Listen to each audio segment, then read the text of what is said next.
So it looks like there's a lot, but we'll go through in a snapshot summary. First up is planning the campaign. Second part is how you go about doing your targeting. Then third, you think about what's actually the big idea about it, the campaign. Then the look and feel of the campaign, the creativity in it. Then also choosing the channels and also the content according to your target.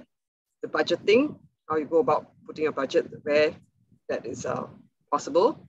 Then your media plan, as well as your KPIs, as well as the campaign launch, and finally any Q&A. So first up, when planning the campaign, I usually write a campaign brief. So this was a very short campaign. It's a 3-day Black Friday sale to capture as much sales as possible in November, because it's almost the end of the year for us already. And for the first time also, what we are doing, we are grouping 8 products of general as well as life insurance that we have in Etika to offer a one-stop promotional offer. Then we also list out some key objectives that we want to meet for the whole campaign. One, of course, to create awareness and interest for our promotional products. Definitely to drive higher conversion for the product, as well as the sales for the products. Then also, we also want to leverage on this campaign to drive it to our existing database, because we just started a marketing automation system using Emasis, and we want to leverage on it using this big campaign. So we also wrote down what is the key goals that we want to achieve, maybe to drive how many % increase in terms of engagement, traffic, and as well how many % increase in terms of sale. So that's our key goals. So the key message is actually the big Black Friday sale, linking back to this thinking of Great Friday sale that the people have known about it before. So in terms of target audience, usually we have primary and secondary target, but for this campaign, because it was quite short, 3 days, so we decided to do more of archetype instead of persona targeting. So target people who are very promotional driven customers who wants different set of insurance products to protect them. So the launch date was November 2017 and was just for 3 days period. Next up, the targeting. So if you look at the pyramid of target, as we go higher, it gets more segmented, it's got more narrowed, and you're more succinct in terms of the targeting.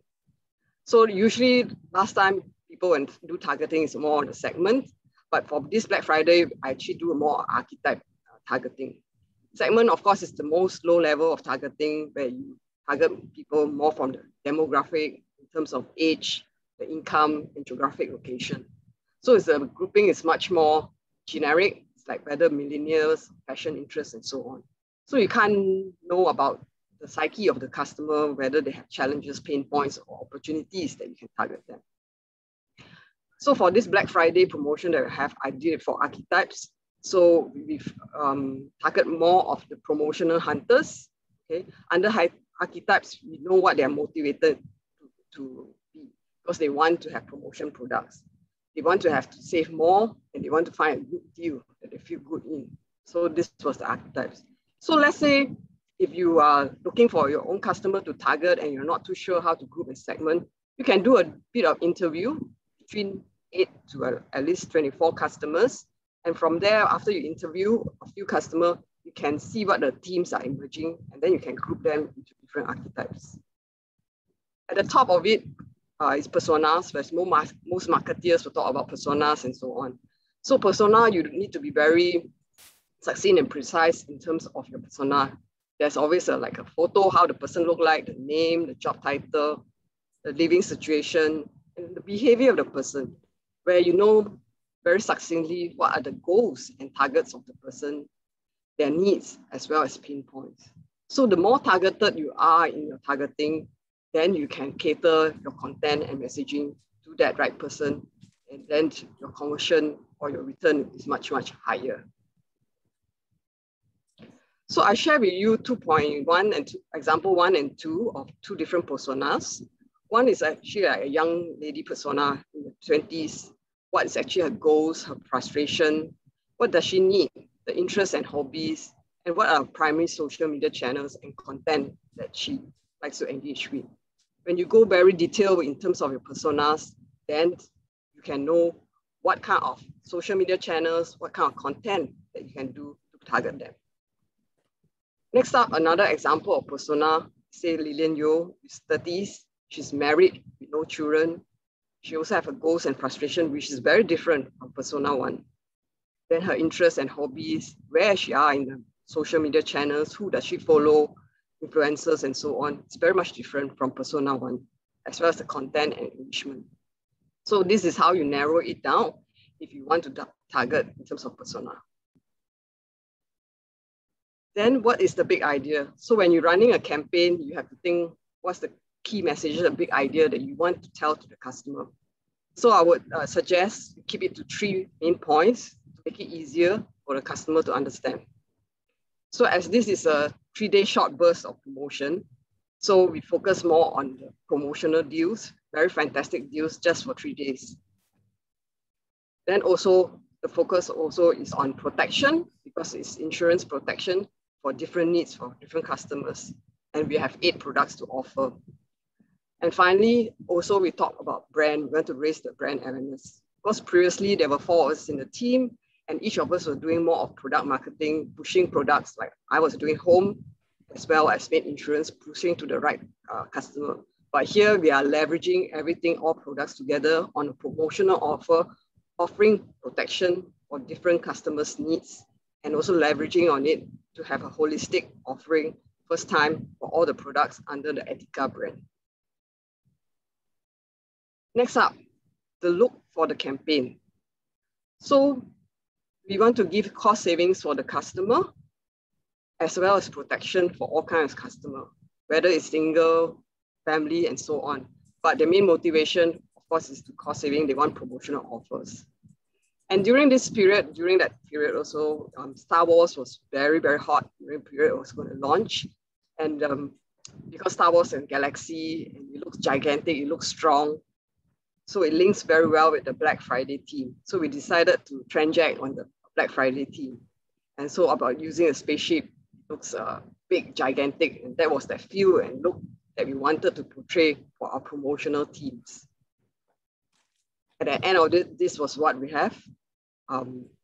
We say the sale awakens for Black Friday, get up to 60% off, which is one of the highest discount that we give, plus also 1,500 shopping vouchers.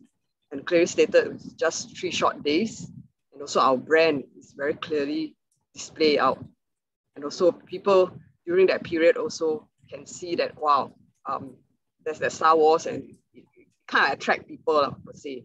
So after that teams, when we launched it, there were a lot of people who were attracted to it and thought about it, from our friends and all that too. So choosing the channels and content. For this period of promotion, Black Friday was short, we decided to use mostly paid or own channels. And we decided to also use mainly the channels that we were doing more of the BAU marketing that we leverage on, because it was a short burst. So that's why we did more on the archetype targeting for Google Ads and search, Facebook, as well as Instagram. So imagine if let's now, I'll give the example for persona 1 as well as persona 2. If you are doing this versus your paid listing of your channels, you can list it all out together and see which are the channels that you want to leverage on in terms of your persona targeting. So there may be some target, like maybe the YouTube, TikTok or WhatsApp that you are leveraging for persona 1 who is younger, but not for persona 2. Or maybe your persona 2 will have more of the offline marketing channels that your persona 1 would not have. And from there, you can think about what kind of content you want to talk about to different persona targeting. Or if not, you have the same persona 1 and persona 2 on the Facebook, and you want to do the same creative, but you leverage on what is the key messages that can target these 2 persona together. So one look and feel, you can see where you want to target on which channel, and so what kind of content you want to leverage on to give out to your customer. So this list is not exhaustive. There are more things on it, depending on where you want to capitalize on. Because this was a short 3-day promotion, so we capitalized on this 3. And also during that period, we just started our Instagram. So our fans were quite low during that period. So we just spent a little bit on Instagram. It's more on Google as well as Facebook. Then for own, we also leverage the own platform that we have, which is website, Facebook, as well as Instagram.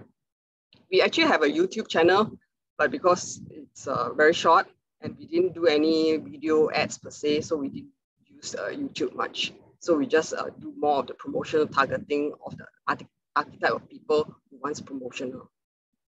So this own is the same thing. You can think about if you have two persona, what are your kind of messaging you want to do for persona 1 and persona 2?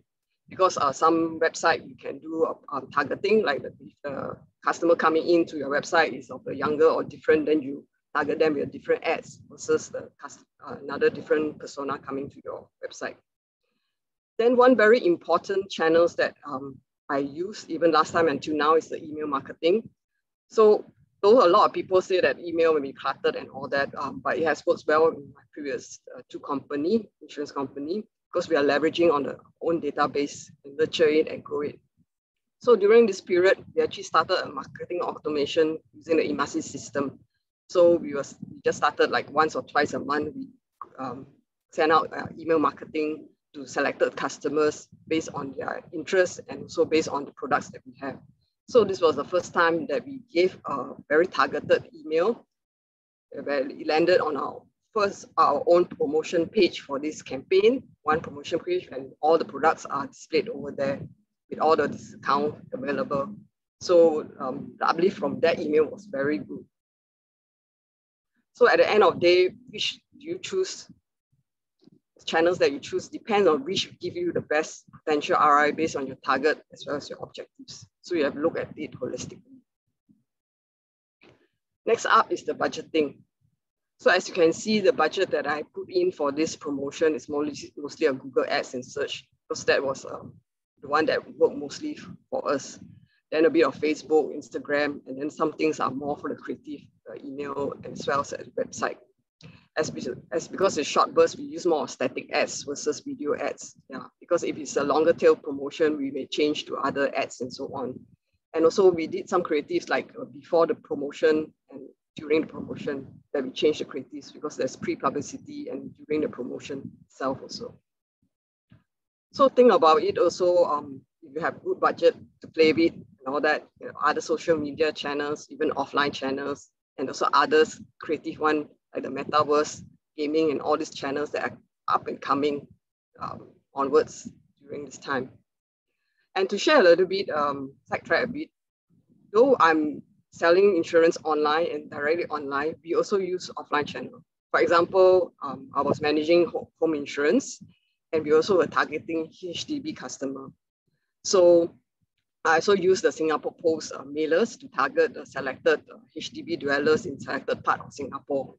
So the cost is not that expensive and so on. And the returns are still okay, not too bad, because it helps also in getting eyeballs to customers and getting them to know about our brand too. So it's just not everything is online, but there's some offline channels per se. In saying that now, because of the pandemic and people are working from home and all that, so maybe think about other channels, possibility of reaching to customers, because there are not many customers maybe to the malls or moving out, so on. Yeah. So it's up to you how you want to leverage on different channels and the budget that you have. Then this is the media plans and KPIs. I know it looks a bit big and a lot of stuff here, because last time when I was running all this campaign, actually I do it internally myself. I don't really have a media agency to help me to do this, because usually a media agency will be able to provide this a black part of Excel where they give you what's the site placements, the targets, and the format that you have, and they'll give you like a suggestion of cost and all that. So this is the things that I work out myself. What's my objective of doing it, let's say on Google or Facebook? What's the placement like? What's my target per se, the format? So I go into very granular details of that. So at one look, I can see where and what kind of placements I need to do. Then also when I want to run it, what's the buy type, the estimate click-through rate, the cost per unit, what's the estimated deliveries and impressions and so on, depending where you put your media on, and also the budget. So on top of this, at the end of the campaigns, look at this blue side, I will put in like maybe like clicks, the cost, the transaction, revenues coming in, and what's the return on ad spend. So this list is not exhaustive. You can put other things that you want to monitor and track on. And also this list is just a sample, Google and Facebook. These numbers are all samples, okay? But this is give you an idea how granular I plan on terms of media plans.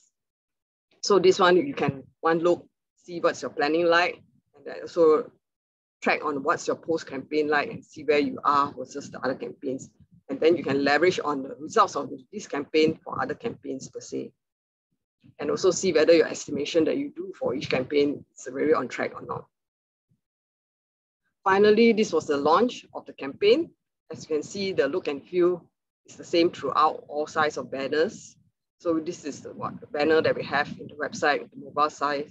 And during the time, we use a lot of GTN banners per se. As you can see, there's 8 products here. It looks a little bit cluttered, but at the end of the day, the messages is still leveraging on the Black Friday look and feel. And also we talk a bit more on the drive of the call to action, which is 60% off and the high volume of vouchers. And of course, the date and time is short 3 days only. Then also on other platforms, the Facebook that we have, and also Instagram. So because we just started Instagram, I think 1 month or so before this campaign was launched. So we do a 6-piece creative and call out some of the key products that we have for this team. So travel like home, savings as car as our main key products. So we also call out for the Instagram where we're home and then drive them to the home page. And the one that works also very well for us is our EDM, where we cater to our database, a big database. And when they click on the shop now, they land themselves to a one-page promotion page where all the 8 products are there. So this is the first time we are leveraging on that. So to drive customer for a holistic view of all the products that are on one page. And at the same time, because we just launched our Instagram, so we wanted to bring up the fans of our Instagram. So we have a mini contest where we drive our Instagram friends to refer other people and win $10 Grab credits voucher. So overall, this campaign was very successful. It uplift 50% in terms of sales. There was 60% increase in terms of traffic too. And the EDM rate, open rate was actually at around 30%. Normal was about, I think, 10 to 15%, but this one was very good. Yeah. And then from this, what we learned that we can actually do great big promotions and even in short bursts and get the traffic and the numbers coming in, even during short bursts. Because as you know, insurance products are more long tail product. Unless you buy things like maybe travel insurance or maybe car insurance, maybe people will make the decision faster. But things like savings or maid insurance or home insurance per se, they take a longer tail to make the decision making and so on. But we launched this and realized that also some customers are biting in terms of the short spurts of promotion, and they really look out for promotion. And because this is a promotion that the customer know, oh, that's a great big promotion during Black Friday sale or maybe Cyber Monday or 10/10 or 11, so one can leverage on all this psyche of the customer and drive campaign during this period. So that's all for my campaign. I hope this has given you a walkthrough of the whole campaign, marketing campaign, give you an idea how the whole planning is turning out. So is there any questions? Yep, I'm looking at the space. I said, let's wait. I think there's no questions and no. So I think the only questions is, will the slides be shared? Lillian, can you answer that part? Will the slides be shared? Yes, Valerie, is the slide available to the public? I can look at it, yeah, and see which part I can share. Yeah, so if the slides will be shared, I will pass it on to Block 71, and Block 71 will do an email blast for all of us, to all the attendees, all right? Mm-hmm. So there's just one question. How would you advise small companies to start marketing? Oh, how would I advise small company to start marketing? I think, okay, my thinking is when a small company, maybe you have little budget per se and all that. So I think you look at it like, where is actually most of your customer be? If you only have one money and want time to spend in one or two places, see which is the area that you can spend on and target your customer. Let's say if you feel that Facebook is one of the places that you can target your customer better and most of your customer will be on that, then you do that. Or if not, you want to gather database or get your customer and nurture them. Maybe you want to start a marketing campaign and gathering them and keep it all going. So I think maybe about 2 channels per se to get them going per se. Yeah. So the first thing is, as I mentioned earlier about the targeting, you have to know your target customer, where do you want to target, and so on. And if you have no idea where your target customer is, but you can start interviewing some customer that you have and you see teams coming out from your different target segment, and then you can leverage on that and group them into archetypes or persona and see where do you, and make an inference where do you think can find this customer, where do you think they will be. That's the channels that you need to be in to target them. Or in another way, if the budget is very slow and you have to tap on other people's database. I didn't mention earlier, you can tap on other people's database in terms of partnership. You can tap on them like you work with other partners and tap on their database that you can send email or send promotion or send other things with. That's what I usually do last time when I was in retail. Mm-hmm. Yep, thank you, Valerie. Yeah, I think there's a few questions asking the same one. So I'll just combine that few questions that is the same one. So I think the questions we're asking is what are the differences between B2B and B2C marketing? And what kind of strategies would you recommend for B2B marketing? Okay. For me, most of my time actually more on B2C marketing. I have never done B2B marketing before, but for B2B marketing, a small business, business is more, B2C is much faster, I would say, more targeted to customer, and you use the channels that most customers are on, like Facebook and TikTok and all that. For more B2B, sometimes it's also they do ABM, account-based marketing. So like you group a few accounts together and you see what are their pain points that they need and so on, and then you target them accordingly. So you give a content or you give a promotion or you give something that is more targeted to them. So you have more cluster in that and target them. And then because B2B is more long tail, definitely very more long tail. So if something that you buy, maybe they won't make a decision so fast. So you need to nurture them and give them information or give them more things so that they know about your product, let's say. And also you B2B, you need to know who's the person that's making the decision to buy. So maybe you will target and talk to the marketing person, but at the end of the day, it's the CTO or CEO making the decision. So you need to know how to market it, how to give the correct message to target the different person in the buying decision in the B2B. That's why I think B2B, some leverage more on events, they leverage more on webinars versus more on B2C. They use more social media, they use more of offline other channels, mailers, and so on. Yep, thank you, Valerie, for sharing. I think strategy wise, of course, this be very, very, very, because your audience are really very different. I think very different, and the spending ability also very different. Yeah. And also, I think let's do 2 more questions, as you can see over here. So I think one question is, what are the current marketing trends and strategy for e-commerce? And also if for a small SME with tight budget, would you recommend a more detailed targeting once they identify their persona of the customers? Yes, definitely. Because if you're small and then your market budget is very little, I think it's better you target and segment, because you cannot be broad-based. Broad-based is more, let's say you do more branding and awareness. When you're small and you need to be more targeted, then it's better. Because the more targeted, the more you know about your customer, then the easier you can reach them. Then in terms of the market, is it marketing trends you're talking about? Yeah, marketing trends. Yeah, I think what are the current marketing trends and strategy for e-commerce sales?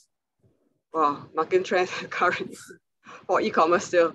I think now the trends has changed so drastically, especially with the pandemic, because there'll be one day the changes in announcement and all that, people buy things and change so fast. And a lot of people are going online. So I would think the customer has changed, because last time it was very hard to get customer to buy online and try out. But now people, because of pandemic, it forced them to be going online and all that. So I think people are getting online to buy more things per se. So I think you have to have a good e-commerce sales strategy and channels to leverage on for your customer. I know my campaign is more by promotional driven, but don't always keep giving promotional driven kind of products, but also give the value.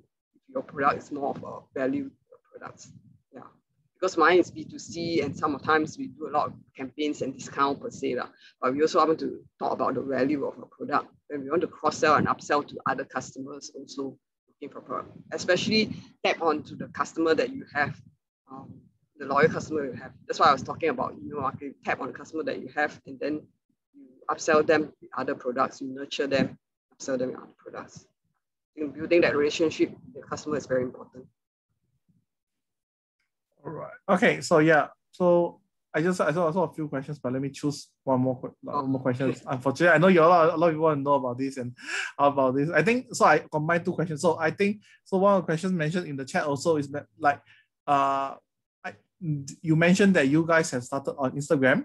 Could you give advice on how to grow the Instagram channel organically? And also, what is your views on affiliate marketing, and how do you go about approaching influencers for your Instagram account? Oh, okay. So for Instagram to grow organically is of course very slow, but then organic growing is much better than promotional, than buying the fans and getting them to like, because those fans are not true fans. So it's getting your fans that you have get going. Maybe because we have a Facebook account, so we promote it through our Instagram to our Facebook to get them to start getting on top of our Instagram. And from there, we ask them to refer to our friends. And of course, we connect with other Instagram account that's related to our business to get the tie-up per se and get it running per se. So we also, in all our collaterals or messaging going out in other parts like emails and so on, we also have the Instagram there to get people to get going. So I think a bit of contest also is good to have it there, so that you get people to know and interest of your Instagram per se. And of course, engagement, getting the post out to other people is also important. And some ads also to get people to get going, know about the ad. In terms of affiliate marketing, I don't really do much of affiliate marketing per se, so I really can't really comment on that. So it depends on the product that you want to do and so on. So I don't do much of affiliate marketing, so sorry, I cannot advise on that. Yeah, and a part on influencers, I think how do you go about influencers? Yeah, so influencers, like the last round when in my last company, we actually work with influencers because we want to do a travel story. So that time we work with an agency, so the agency kind of recommend list of influencers who we can work with that tie up with our brand. So we ourselves will review the influencers versus our brand, see which of the influencers is quite near to our brand. Influencers doesn't mean that more fans the better. I would say I think depending the influencer, the lifestyle, what is suited to your brand per se, and see their way of engagement, how they can tell your story and so on. Yeah. So it's how you can work together with the influencer. Is it a long period of time that you want to work with the influencer, or is it a short period of time? Then you see, I think it's looking at the synergy and how the influencer work together with you. I think it's a good working relationship is very important, because you wouldn't want to work with an influencer and just show your product and that's it already. You want the person to really use your product and the same. So for example, I give you an example. Last time we worked with influencer Joanne Pei actually. She actually used our travel insurance, and then her luggage was spoiled or something, and then she claimed through our insurance, and then she shared that story also. But that was a real story lah. It wasn't made. So and then it helps. Say, then she also gave like a promo code to help promote our insurance, and that also helped. our products per se. So that was a good story and good working relationship that we had with the influencer. But I have to say, different influencers will have different pricing per se. Yeah, I think thank you for sharing how of course the like matching the influencers to your brand. So like once you match the influencers to your brand, how do you actually like find them? How do you find the managers, or you just DM them, or? Oh yeah, sometimes you can DM them. Yeah, because sometimes you follow some different influencers. Because let's say I work with my brand Etika, we also follow those people who, let's say we are looking for family people, we also follow those influencers talk about family and say, I'm sure there's some in the industry who do that, so on. So we follow whichever the influencer. There's some also we ask our agency to help us to give a list of potential influencers to say. Yeah. Then also there's some agency out there that work closely with different influencers. Yeah. So we look at it. We also monitor how strong is the influencer in the market and so on. All right. Okay. Yeah. Thank you very much. I think I just close off this one with, I think, very quick questions. I found a very quick one. So what software would you recommend to do marketing campaigns? Enable easier management of marketing campaigns and is connected to different channels, including and sending EDMs. Do we have this? Wow, connecting channels. Okay, last one I did was with Salesforce. So we use that to send EDM. That Salesforce also is used to connect with our customer service panel per se. Yeah, so everything can be seen in terms of that. I mean, Salesforce, I know Salesforce is expensive, but Salesforce, you pay, there's some connection to other social media channels and so on. They can leverage on that. Yeah, so that's one part, the Salesforce per se, because we have email marketing done to it. And if you can also, there is a database to connect, to send, to be more targeted in sending out your email messaging. And also you can connect with some social media channels that we have also. So that's one. I think HubSpot also, if it's also another one, can help you in your email marketing and so on. Yeah. So there are many software out there, say lah. But at the end of the day, it's yourself to think about all this targeting, how you want to work this all out and make it as easy as possible for yourself. Yeah. Of course, everything needs to try out, like, so you cannot be, you need to try out what's good for your brand, what's good for your company, and what's good for your audience itself. All right, so we come to the end of this session. I know there's a lot of questions. Of course, we unfortunately we don't have enough time to answer all of them. We wish we could, but we couldn't. So one thing, Valerie, for taking her time off to actually come to this session, actually present to you on how to actually create a successful marketing campaign. And of course, all the questions, we will collate the questions and we will try to, of course, provide this back to provide this back to you. All right. So thank you for Valerie, and thank you everyone for your time for joining this session. Thank you very much. Thank you. Thank you, everyone. Please feel free to connect with me on LinkedIn.